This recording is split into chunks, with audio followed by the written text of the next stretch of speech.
Hey guys, good morning. Welcome back to our channel, the Eaton Squad. My name is Addie. So for today's video are the latest travel rules for foreign nationals and former Filipinos or Balikbayans as of April 15 of 2023.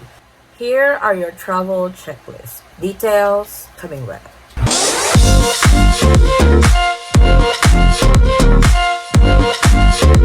So it's a new month. This is April of 2023. Let us update the travel checklist for foreign nationals and former Filipinos or Balikbayans entering the Philippines for this month. So let's start with fully vaccinated traveler.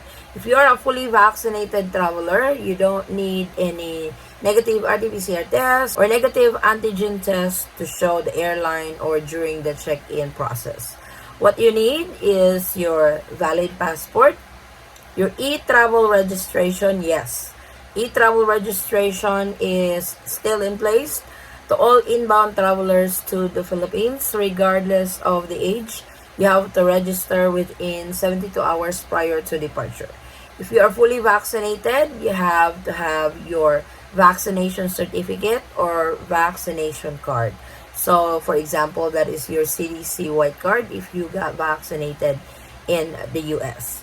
I also would like to remind you guys, for your passport, since you are entering the Philippines as a foreign national, especially as a tourist, you must have at least 6 months validity in it because the 6 months rules on passport applies. Also, for foreigners entering the Philippines as a tourist, you guys have an additional requirement. This is your return ticket or exit ticket, or what they so-called throwaway ticket. I know a lot gets confused on the 30-day rule with the Bureau of Immigration that a foreign national, especially if you have entered the Philippines as a tourist, must exit the Philippines, or you must show a return ticket or an outbound ticket to the next destination, or a throwaway ticket or exit ticket in less than 30 days.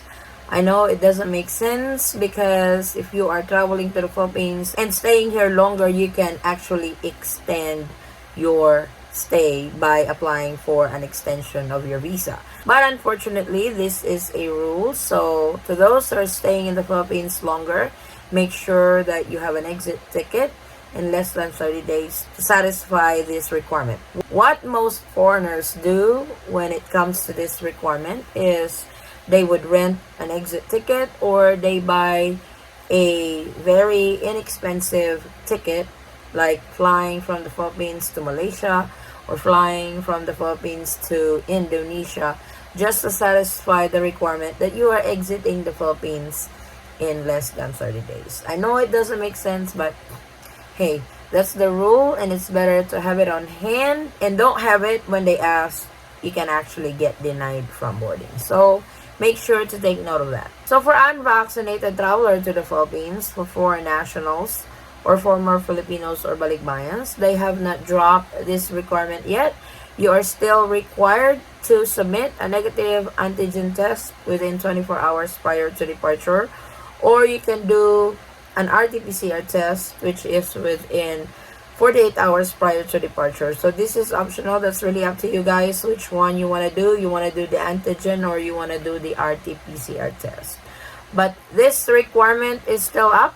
Make sure to have it. The announcement before, you can be tested upon arrival into the Philippines, but there seem to have a problem with the airline because if you are unvaccinated, they will look for that negative antigen test. So what I can suggest is get tested before you depart from your country of origin. It's actually an advantage to you because you will know if you test positive or you test negative. You don't want to fly if just in case, the airline will let you board without that paperwork and you get tested when you arrive in the Philippines and it turns out positive, you are going to undergo quarantine. So it's better to get tested before you fly to the Philippines so you will know if you are negative or positive. I would also like to remind those foreign nationals who have been in the Philippines for more than 6 months, you guys are required to secure an exit clearance. This is the ECC. You can get this at any Bureau of Immigration field office. You can get this at the main office of the Bureau of Immigration in Manila. You can also secure this at the 24/7 one-stop shop of the Bureau of Immigration at Terminal 3. So those are your options, but this is only to those foreign nationals who have stayed in the country for more than 6 months. For former Filipinos or Balikbayans who have stayed in the Philippines for 18 months, you guys will also have to secure the ECC. If you are a former Filipino or Balikbayan and have stayed in the Philippines less than 6 months, you don't need to secure it. I get this question a lot that, hey, Miss Addie, I am a foreign national. I have entered the Philippines as a tourist. I'm here in the Philippines for 4 months now. I'm getting ready to go back to the States next week. Should I secure the ECC? The answer to that is no. Like I have said, if you guys have stayed in the Philippines for less than 6 months, you don't need to secure this document. Only those who have stayed in the Philippines 6 months and above. For former Filipinos or Balikbayans, 18 months and above.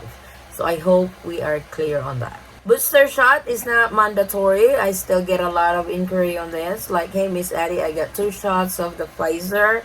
Do I need the booster shot to be able to enter the Philippines? The answer to that is no. Booster is not mandatory. Booster is not required.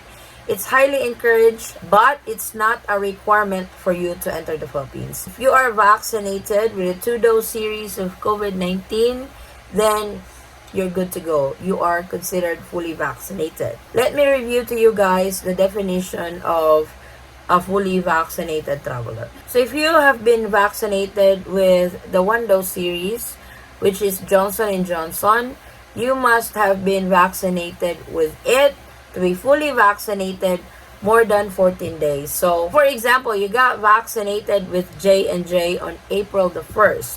You are considered fully vaccinated on April the 15th going forward. If you have the 2-dose series of COVID-19, for example, the Pfizer, they will count the more than 14 days on your second dose. So, for example, again, your second dose was initiated on April the 1st. You are considered fully vaccinated on April 15th going forward. So that's how they determine if you are fully vaccinated. Some will check your vaccination card, some really don't. But just to be prepared and no hassle on your trip, have it handy at all times. Travel insurance is not required. It is optional. And it's really up to you if you still want to purchase travel insurance. I recommend it. There's a lot of company that offers travel insurance. Make sure to choose the one you can use in the Philippines, not just any other travel insurance, because you can get any travel insurance, but some of them doesn't work in the Philippines. Make sure the travel insurance that you get works in the Philippines, just in case you get sick, you get hospitalized, and you need to use it. Make sure that works in the Philippines. It's not really bad to have travel insurance. Like I said, you just need to make sure it works here. For former Filipinos or Balikbayans, you guys are not required for a return ticket. And also, you can avail the Balikbayan privilege, which is a 1-year visa free. Make sure to bring any of the following. Number 1, your old or expired Philippine passport. Number 2, your PSA birth certificate. Number 3, your previous Balikbayan stamp. So any of those 3 that you present to the immigration officer during your immigration process, your passport will be stamped with 1-year visa. And to those foreign nationals entering the Philippines with their Filipino wife or dual citizen wife or former Filipino or Balikbayan wife, you guys are not required to have a return ticket as well. And also, you guys can avail for the 1-year visa.